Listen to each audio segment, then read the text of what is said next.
Tonton udah nggak sabar nggak sih pengen denger ceritanya Mas Ansel selama jadi CTO di Gores tuh ngapain aja? Kalau gitu kita langsung aja kali ya ke Mas Ansel. Silakan Mas Ansel untuk sharing bareng teman-teman kita malam ini. Sebelumnya thank you banget loh udah mau sharing malam ini.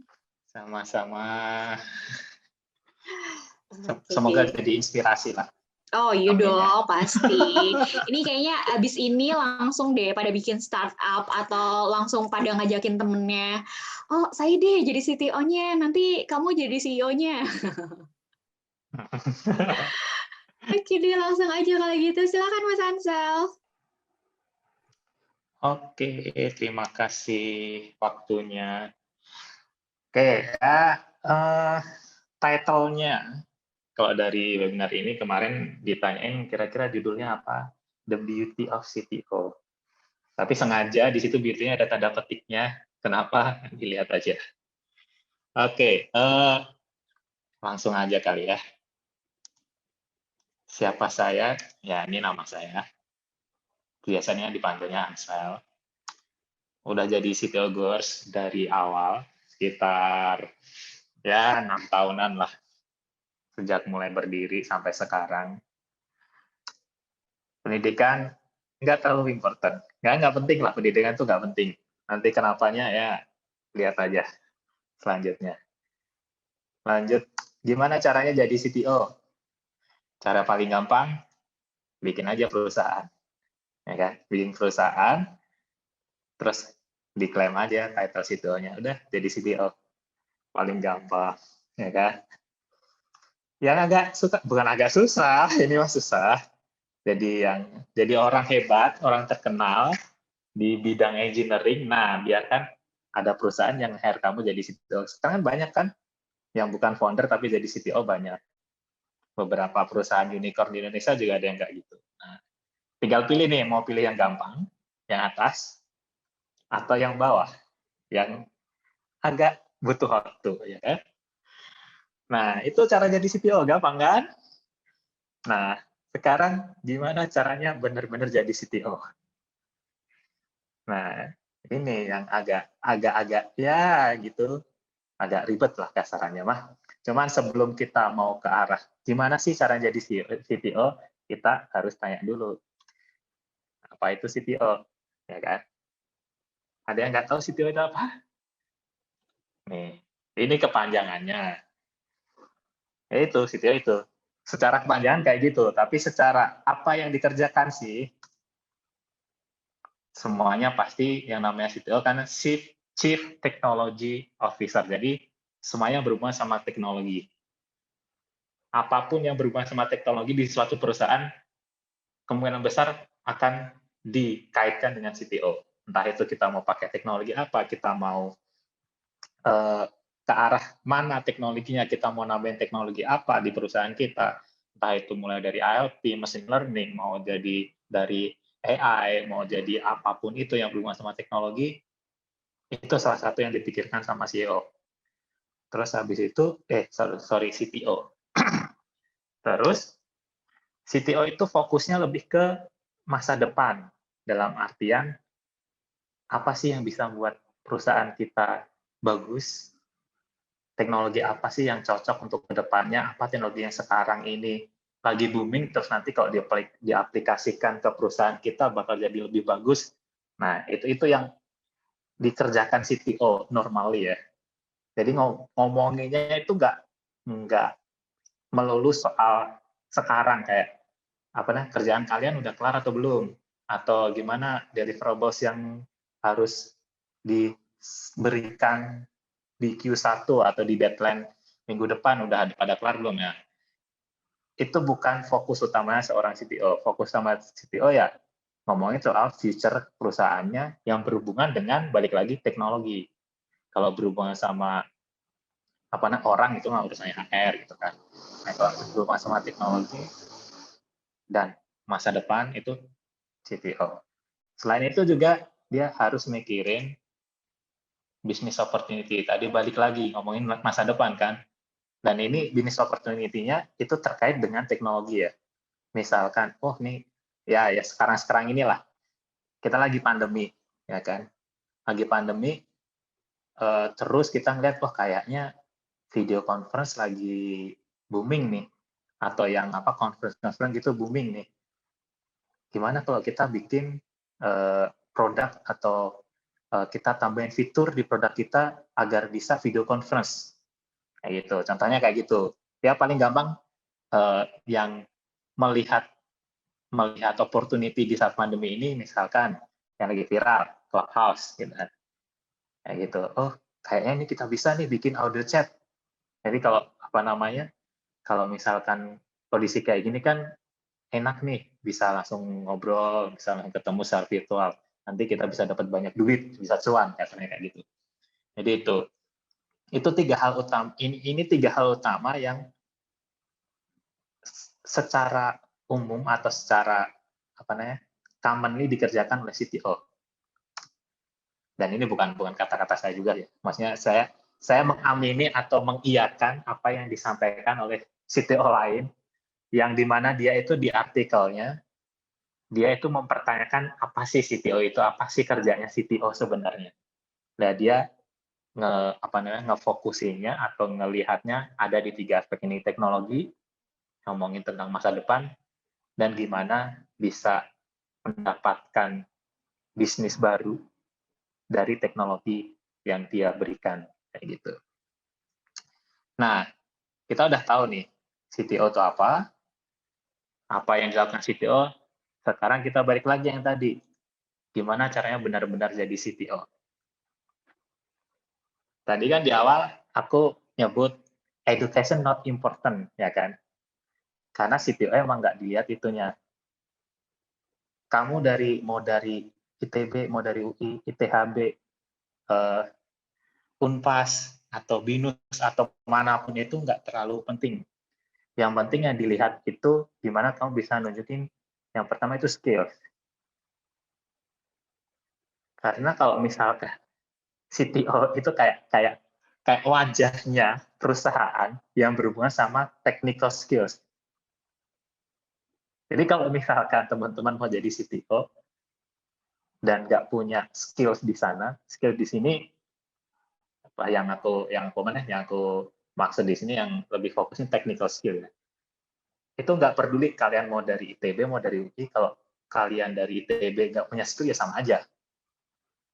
Kalau misalkan kalian dari BINUS atau dari ITHB atau dari Unicom yang sekiranya dipandang lebih rendah daripada universitas ternama, tapi kalian punya skills di sana, skills secara teknikal, orang pasti ngeliat. Shareholder atau investor pasti ngeliat. Gitu. Terus selanjutnya, yang penting lagi, curiosity. Kenapa curiosity penting? Karena kalau kalian nggak bisa kepo, kasarannya ya, bahasa anak muda sekarang kepo dengan teknologi, apa sih yang terjadi dengan teknologi sekarang ini. Tadi buat ngelihat opportunity, kita juga harus ada curiosity ini, kekepoan ini. Kalau seorang CTO nggak punya curiosity, nanti akan stagnan dia. Karena dia nggak mau melihat apa yang terjadi di sekitar, cuma ya udahlah, kayaknya nggak ada apa-apa. Apa sih? Ngapain juga ngeliat yang lain, yang penting perusahaan kita jalan gitu. Kadang-kadang orang berpikir kayak gitu. Kadang-kadang, bukan kadang-kadang, mostly developer atau software engineer pikirnya kayak gitu. Yang penting software-nya jalan lah, nggak usah dipikirin yang lain. Tapi kalau misalnya kita mau jadi CTO ya, emang pemikirannya dirubah jadi kayak, mungkin tadi ini ada yang ngechat di rasa penasaran nih, kayak emang produk kita dipakai segitunya ya sama user kita ya? Emang ada fitur-fitur ini apakah dipakai segitunya sama user kita? Coba cari dong, coba di research, coba dibikin surveinya, apakah emang fitur yang kita deliver ini tuh penting buat user? Atau mungkin, oh ini kayaknya ada opportunity menarik nih kalau kita masukin video conference, atau kalau kita masukin gamification, kayak gitu. Jadi curiosity itu sangat diperlukan seorang CTO. Lanjut, salah satu yang penting lagi, growth mindset. Ya, balik lagi ke yang tadi sempat saya singgung kalau misalnya kita nggak penasaran, kita nggak mau belajar. Kalau di sini aku lebih nekannya ke belajar kali ya. Kita akan selalu stagnan. Dan kalau misalkan si kepalanya teknologi di perusahaan itu stagnan dan nggak berkembang, ya perusahaannya untuk berkembang sangat susah. Paling gampangnya mah, misalkan kita tahu ini salah satu guilty pleasure sekali ya buat developer atau software engineer. Kalau misalkan nggak biasa, kita saat bikin software itu biasanya umumnya males bikin testing, ya kan? Karena testing itu bisa membuat pekerjaan kita 2 kali lebih banyak. Nah, sebagai seorang CTO, kalau kita malas-malasan terus bikin testing, nanti impact-nya ada di belakang. Literally di belakang kamu akan merasakan impact-nya. Pasti nanti di depan, tahu gitu, waktu itu langsung mulai testing kali ya. Mulai unit testing atau apa, mulai kayak gitu. Daripada sekarang kita kena imbasnya kayak gini, ya itu terjadi di tempat saya juga. Di tempat aku juga terjadi. Makanya, walaupun itu susah, asal kita mau belajar, oh, kayaknya ini kita perlu nih, yaudah kita mulai dari produk A, produk yang pertama kasih testing dari sekarang, nanti ke depannya biar lebih gampang, atau salah satu yang kerjaan software engineer yang dilupakan juga, itu bikin dokumentasi. Nah, kayak gitu juga. Ya, nanti ada technical writer lah, ada technical writer nanti dia aja yang bikin. Ya, nggak gitu juga. Technical writer kerjanya juga banyak, ya kan? Kalau kita sebagai software engineer atau developer mau dengan rela hati, walaupun simple, kayak sesimpel ngasih tahu, oh ini fungsinya itu maksudnya ini, itu kan lebih mempermudah. Dan lagi, misalkan lagi juga, salah satu kenapa aku nyebut growth mindset di sini karena learning. CTO itu perlu learning. Kenapa? Karena semakin berkembangnya teknologi, itu kita nggak boleh ketinggalan. Apalagi sedih tahu kalau misalkan ternyata orang lain atau karyawan kita tuh lebih ngerti tentang teknologi daripada kita. Karena kita itu kayak apa namanya,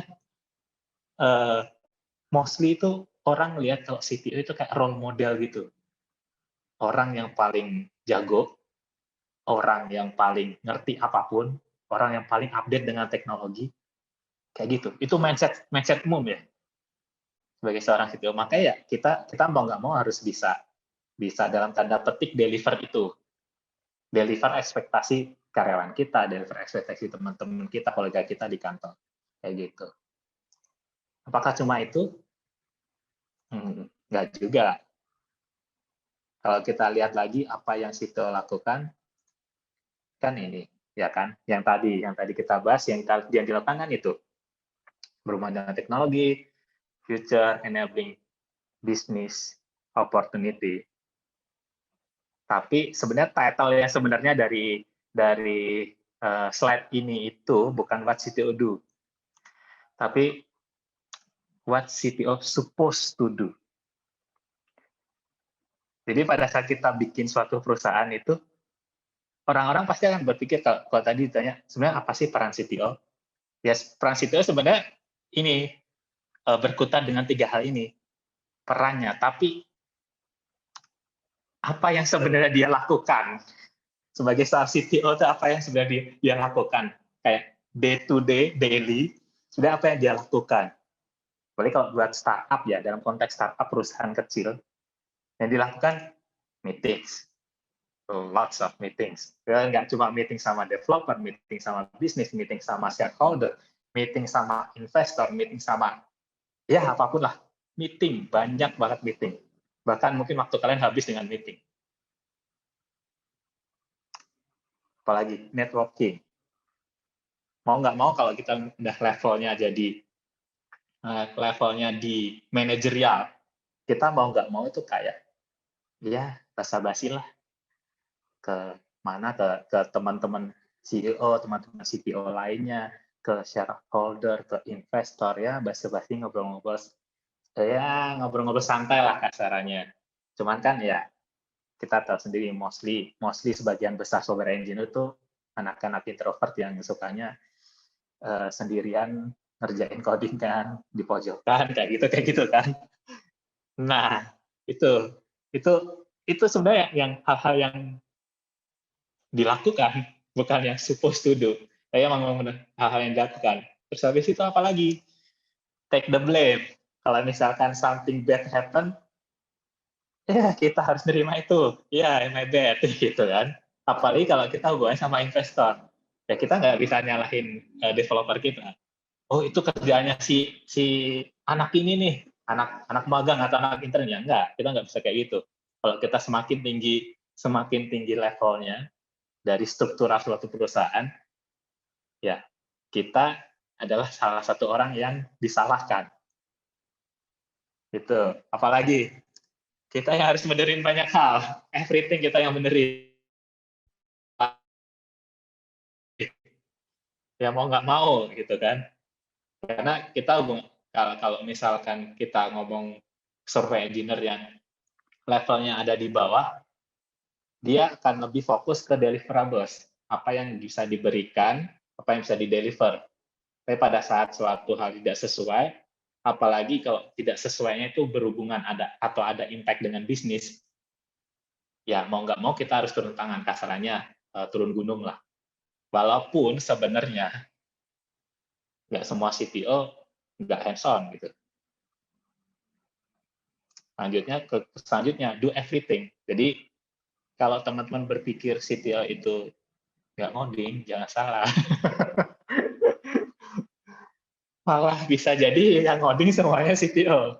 Apalagi kalau di awal-awal kalian nggak punya rekan kerja yang di teknologi, yang diandalkan ya pada saat kalian bikin perusahaan yang diandalkan buat ngerjain semuanya, mikirin semuanya, mulai dari arsitektur, mulai dari database, mulai dari code base, mulai dari apapun lah itu yang berhubungan sama teknologi, ya kalian yang ngerjain.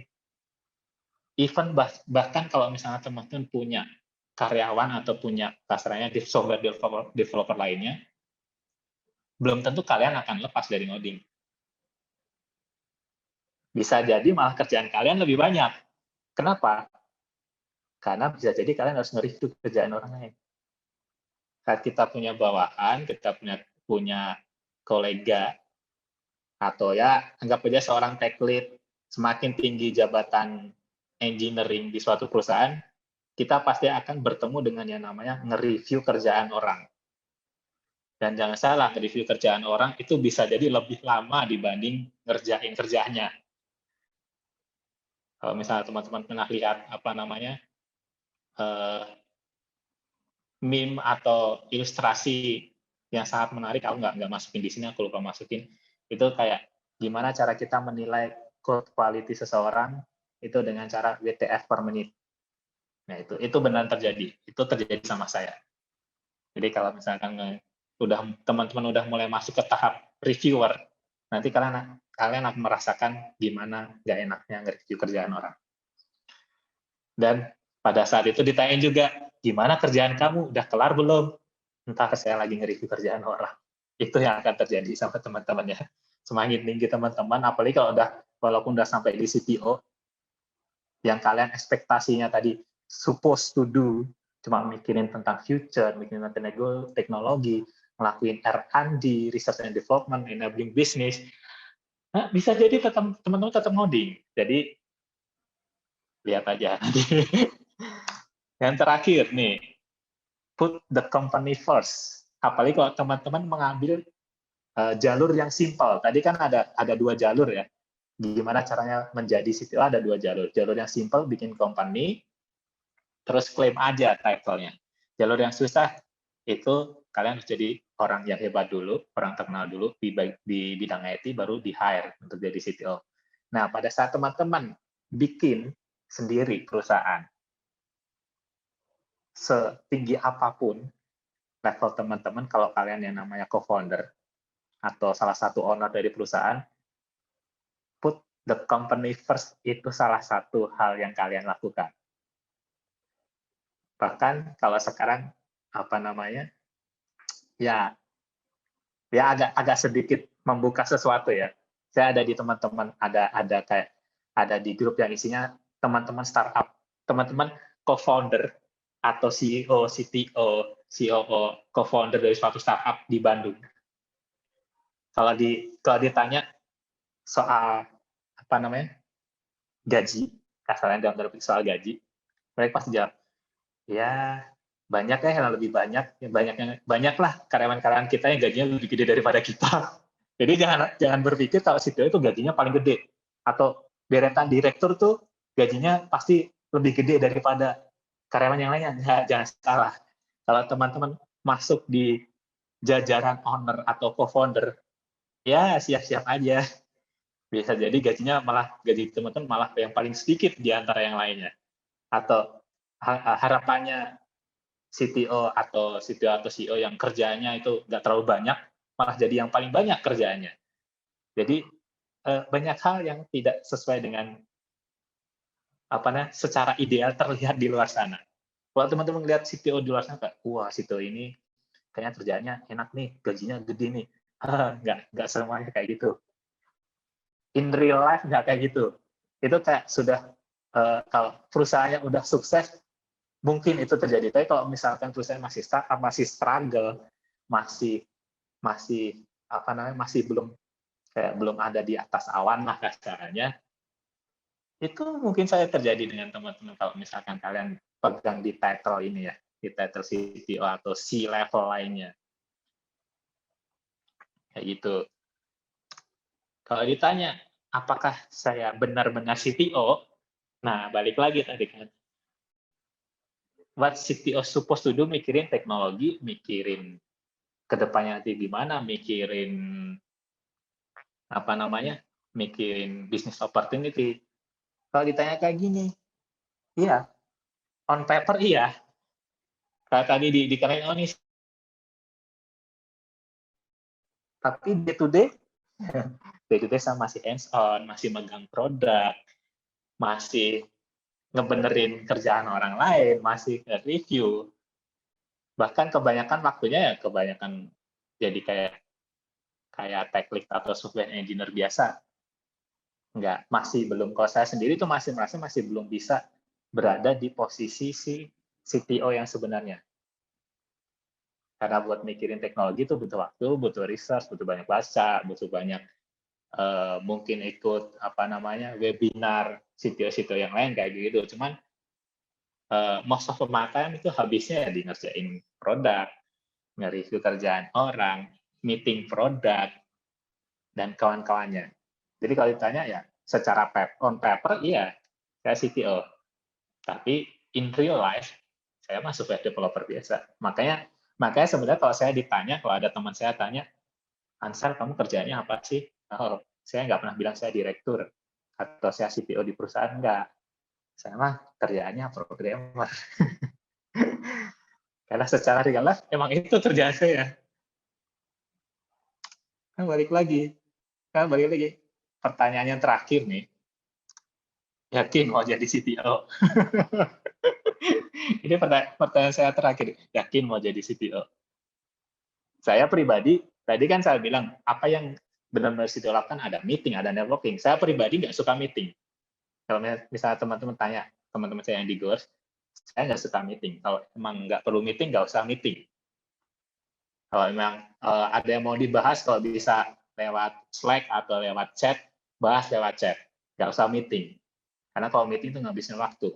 Kebanyakan basa-basi gitu, biasanya. Networking, saya nggak suka. Networking juga, ya saya juga introvert juga. Software engineer, hatinya itu masih developer gitu. Jadi, ya suka saya networking sebenarnya. Cuman, sebagai CTO mau nggak mau. Makanya, gimana caranya biar bisa mengatasi hal itu, ya punya partner yang bisa menutupi hal itu, punya tim yang bisa menutupi hal itu. Misalkan saya harus mikirin teknologi nih, harusnya CTO mikirin teknologi, mikirin ke depannya gimana.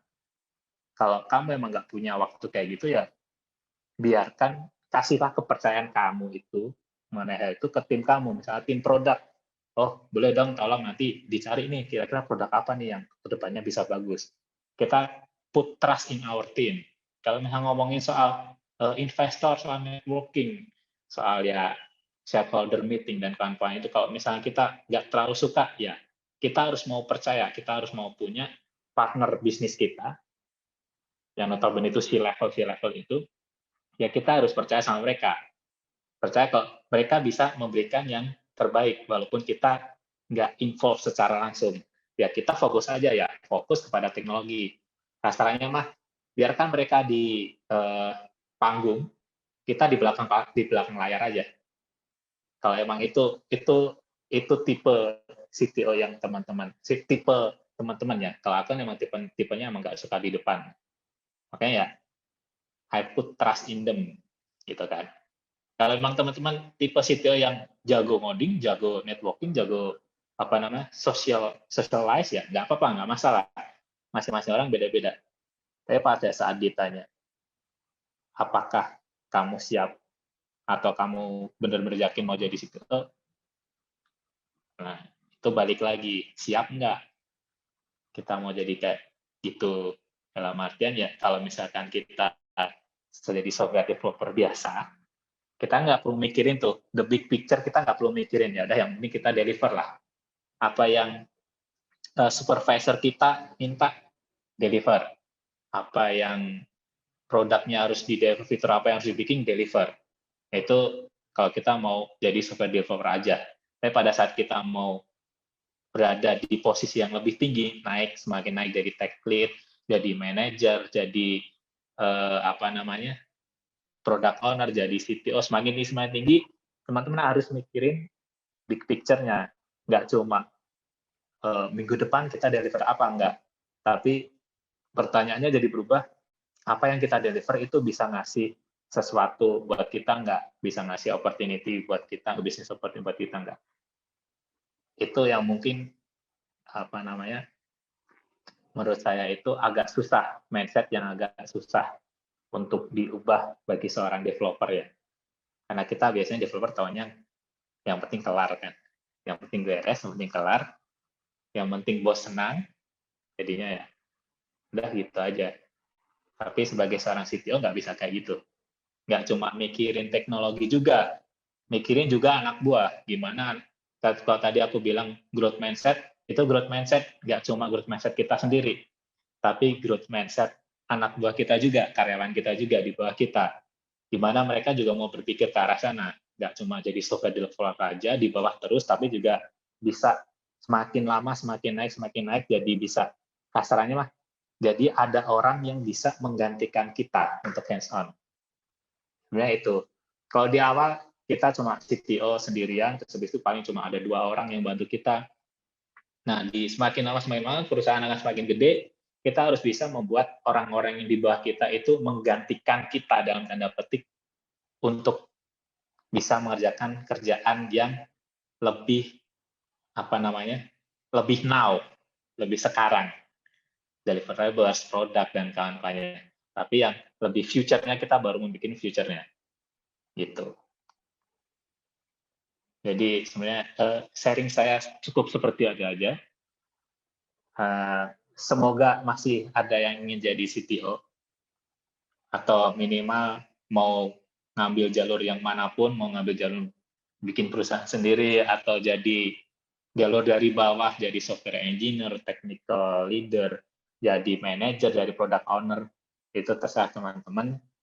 Tapi yang jelas, kalau kita selalu melihat CTO yang hebat-hebat di luar sana, atau CTO atau CEO yang hebat di luar sana, mereka itu punya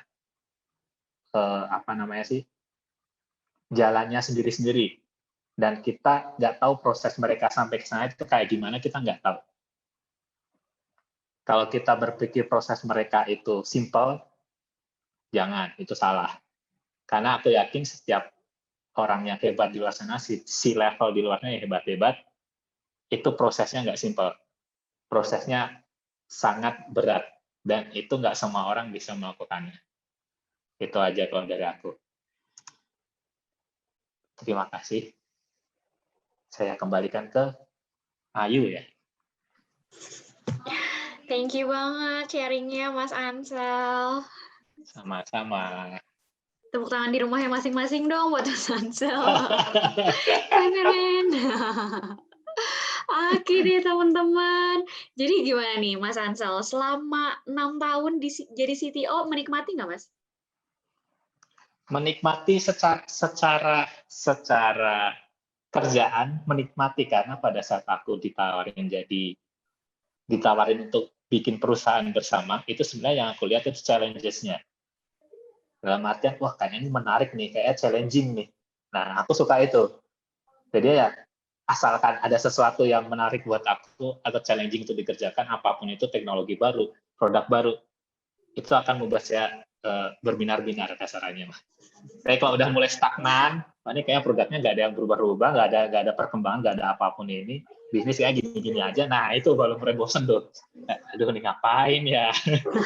Mungkin malah jadinya nonton atau ngapain gitu kan. Kayak itu.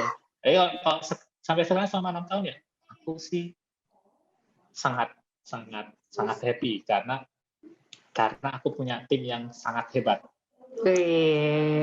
Itu. Oke. Tim aku udah kayak udah gini banget lah. Apa sih? Gitu. Kayak keluarga banget ya. Iya, betul. Seru-seru. Pastilah menikmati orang 6 tahun ya. Kalau nggak menikmati mah 2 tahun udah bye ya. Tapi kayaknya Mas Ansel, kita pengen tahu nih, cerita Mas Ansel awal mulanya jadi CTO itu gimana? Kalau aku, ini kan ada yang tanya jalur yang mana, kan ada dua kan. Jalur bikin perusahaan atau jalur jadi yang jago. Aku pakai jalur yang simpel. Apa tuh? Bikin perusahaan bareng sama teman.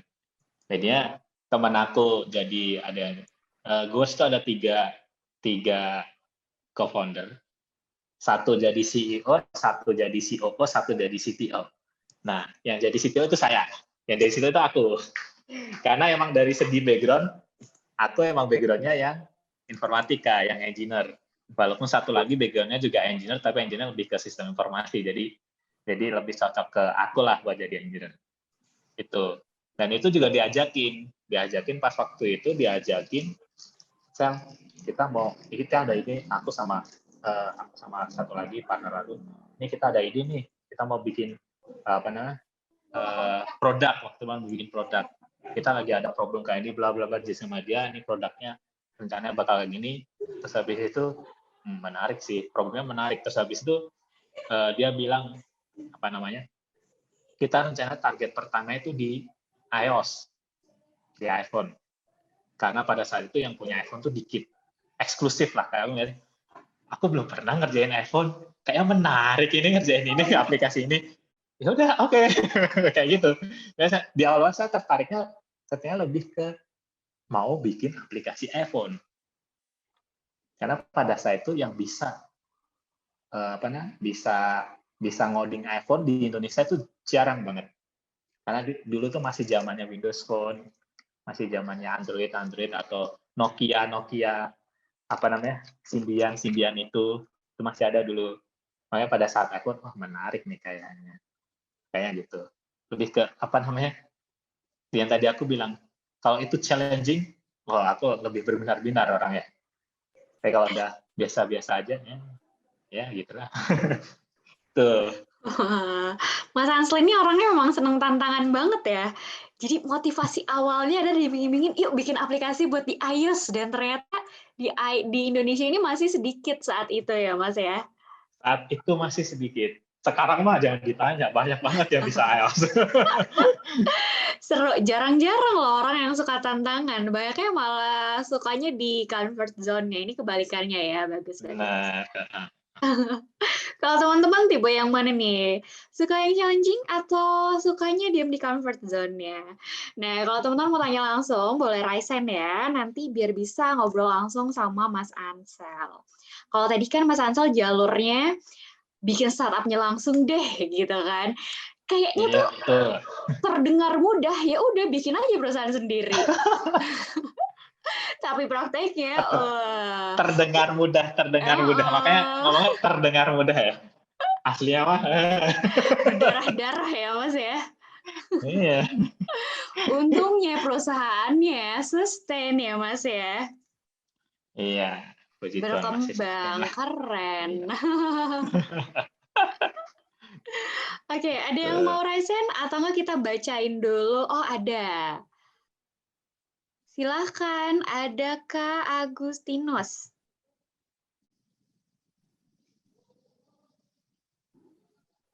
Oke, cek 1, 2, 3. Adakah suaraku, Kak? Wah, Mas Ansel bisa dengar suaranya jelas nggak? Agak berisik tapi masih bisa didengar dengan masih bisa diraba-raba lah. Dicoba dulu. Oke. Silakan Mas. Pertanyaanku itu tuh gini loh, Kak. Setelah Kakak lulus dari teknik informatika tadi ya. Nah, Kakak ini nih pernah singgah di mana aja nih, Kak, sebelum Kakak jadi CTO di GoAir sini. Dan aku juga penasaran, pernah nggak sih Kakak jatuh ketika, maksudnya jatuh dalam artian merasa gagal menjadi seorang programmer atau menjadi seorang engineer gitu, Kak? Iya gitu, Kak. Kayak hati ya, singgah. Udah singgah di mana aja nih Mas? Jujur, sebenarnya saya belum pernah bekerja di tempat orang lain. Jadi kalau ditanya apakah aku udah pernah kerja atau singgah di mana dulu sebelum jadi CTO, secara full time dalam artian kerja di perusahaan lain secara full time, aku belum pernah.